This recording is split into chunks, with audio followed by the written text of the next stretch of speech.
Henry was the happiest little guy I've ever known. He spent most days in a bouncy chair, kicking his legs. He probably had the strongest legs of any 9-month-old. I remember most his impact on his big sister and his giggle. He was born with gastroschisis and had short bowel syndrome. At an hour old, he had surgery to remove 90% of his small intestine and part of his large intestine. After several surgeries and 3.5 months in the NICU, Henry went home to live his short life in peace. We had to make the best of the time we had, knowing there was tragedy ahead. I told him he would only be with us for a short time. Rachel and I took turns sleeping in his room every single night. We wanted him to feel safe and loved. We struggled with telling Henry's sister Phoebe that her brother was going to die. It was heartbreaking to watch them say goodbye. We tried to anticipate how it would happen, but could never truly foresee it.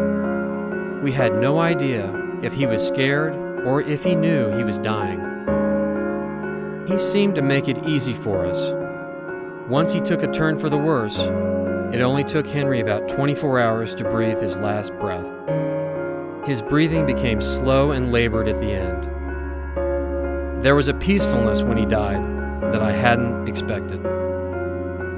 Rachel and I had some very special time with him after he died.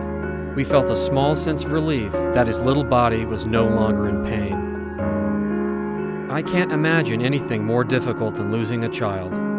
Parents don't expect to see their children die before them. Bereaved parents can never go back to their old lives. I struggled with not being able to protect Henry in the great beyond. I struggled with him missing out. Henry did not get to experience the ups and downs of human life, scraping his knee, going to school, having a girlfriend, getting married, having children, burying his parents.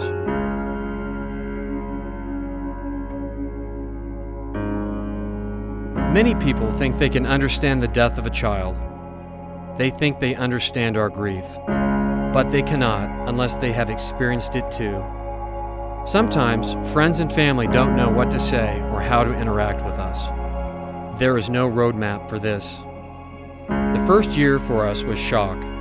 Our third child, Truman, was born 4.5 months after Henry died. We simply slept and ate for those months. When Truman was born, we were dealing with a healthy child. We felt terribly guilty. Year 2 was more difficult than year 1. I was angry. My late dear friend Rob told me that my grief could go 2 ways. I could become bitter, or I could become stronger and use my grief to become more compassionate. We have struggled with this because it is ultimately our choice to become more bitter or more compassionate. There are many more days that we feel compassionate, but there are still days where we are angry and bitter.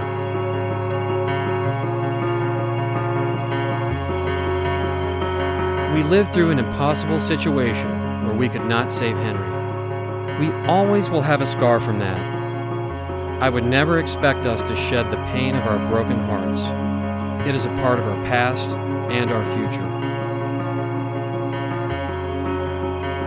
We perceive time as a straight line. Instead, maybe we should think about the past, present, and future not as separate, but as part of the same whole that we live simultaneously every moment.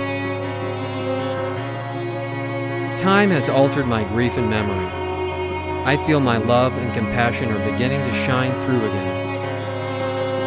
In The Story of Your Life, the writer Ted Chiang asked the reader to consider what would happen if you could see your whole life at once, the good and the bad. Would you change anything? My answer is no. I wouldn't change anything.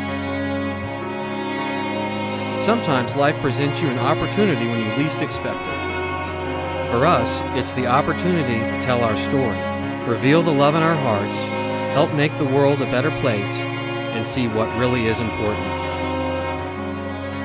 We share our story, we do for others. We remain part of Children's Hospital Colorado. We enjoy speaking with its doctors, nurses, social workers, and chaplains. It helps us feel close to Henry. Henry brought so much joy to our lives. We will keep his story alive forever.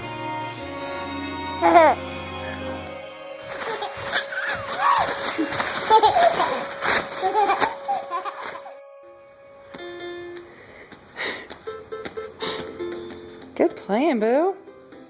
I'm close to you because you're so cute.